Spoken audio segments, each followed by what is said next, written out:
reaction to hearing that you guys will be facing the Spurs? It's exciting to finally have an opponent. And real quick follow-up. You guys have won 11 games heading into these finals, and yet, you're on the road for essentially underdog. This team is, kind of battled out, game one against the Cavs, has kind of built their identity on being this gritty New York team. What kind of mentality do you kind of take into a matchup like with the Spurs when you're kind of seeing as the underdog, and how does your team play to that, use that as a strength heading into this matchup?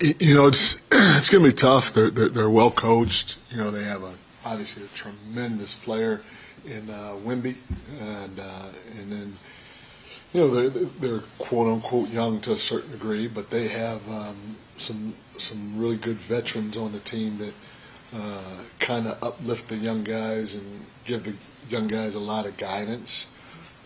So they got a nice mix of players on their team, and they're a team that comes out and really aggressive and hits first. Their crowd is into it, and we just have to go make sure we try to match or exceed their physicality to start the ball game while leaning on our standards. The group has been resilient the whole year, and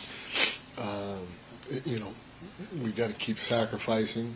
We got to keep playing with a competitive edge. We got to stay connected.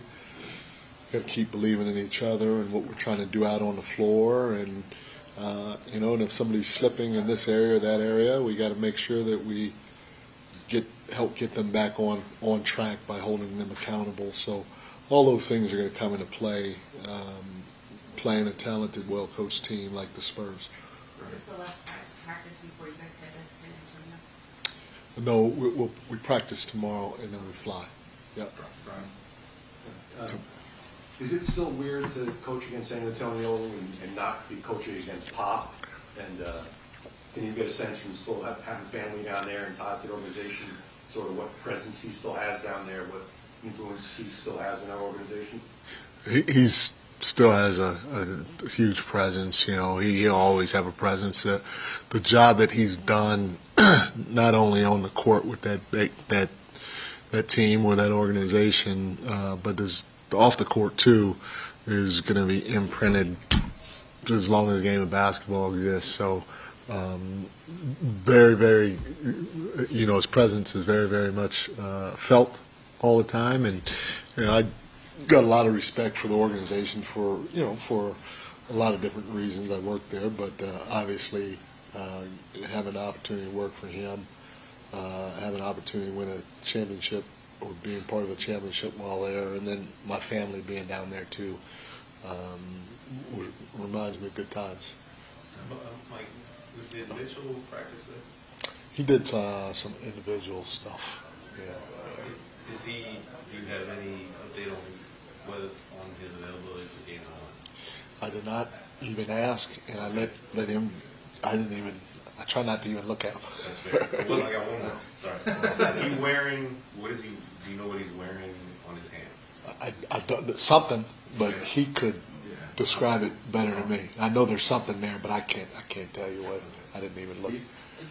What does it mean for you? You mentioned a little bit of the connection, but you worked for San Antonio, won a championship there, you have family there.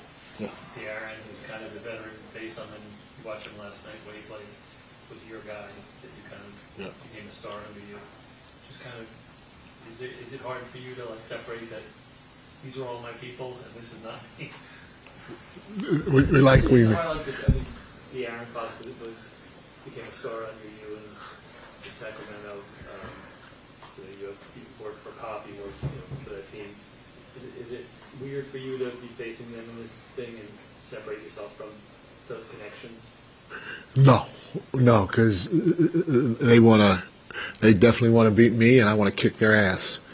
So I love them, and you can always love them before and after. In Cleveland, Jawad Williams, very close to him. I coached him. He worked with me.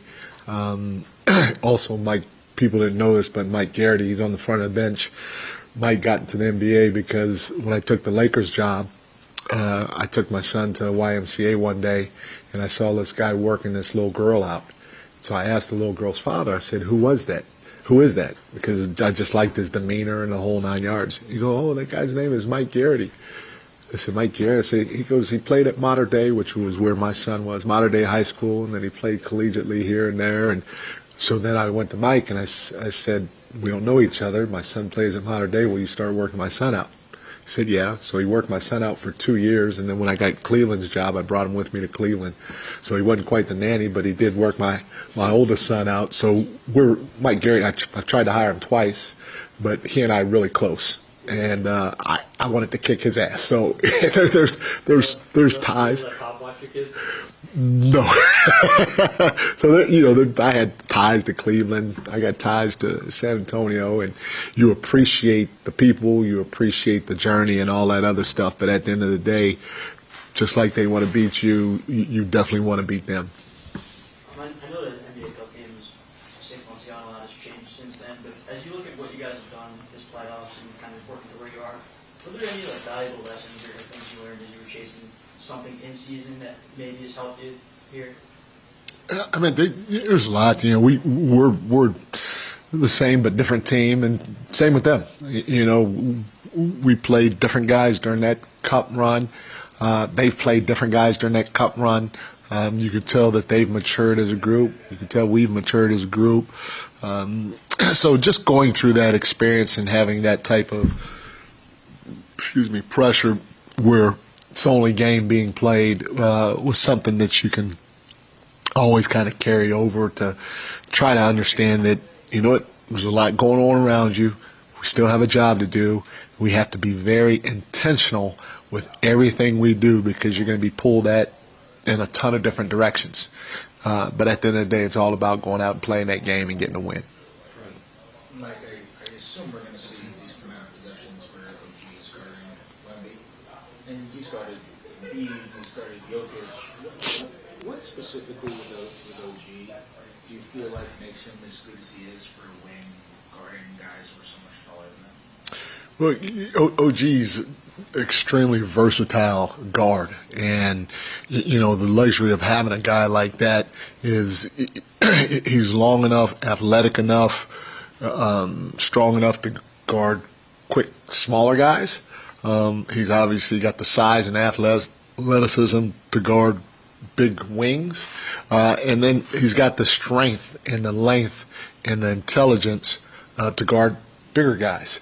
So having a guy like that gives us a ton of versatility to be able to move him around, knowing that he can adapt / adjust or whatever you want to call it on the fly. And that's why at the end of the day, I do sort of like you guys, but you guys were wrong. He should have been first team all defense because of his versatility, and it's shown throughout the course of the most important time during the year, which is the playoffs, and will continue to show going into the finals. Mike, was everybody else fully able to go besides me? Yes. And Yeah. does he need to be cleared for contact based on where he is now, or could he do contact? I don't know. I do know that the medical group has to tell me he can go out there. Yeah, for sure. Their backcourt is, it's young, it's athletic, it's pretty dynamic. How well does that complement Wemby and his team?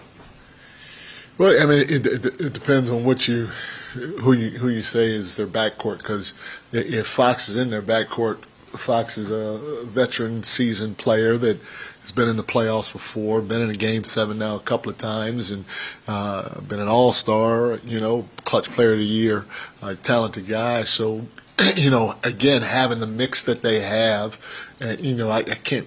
This is Vassell's 4th year or something like that, So he's been around a little bit, but having the mix that they have with Wemby is a nice recipe.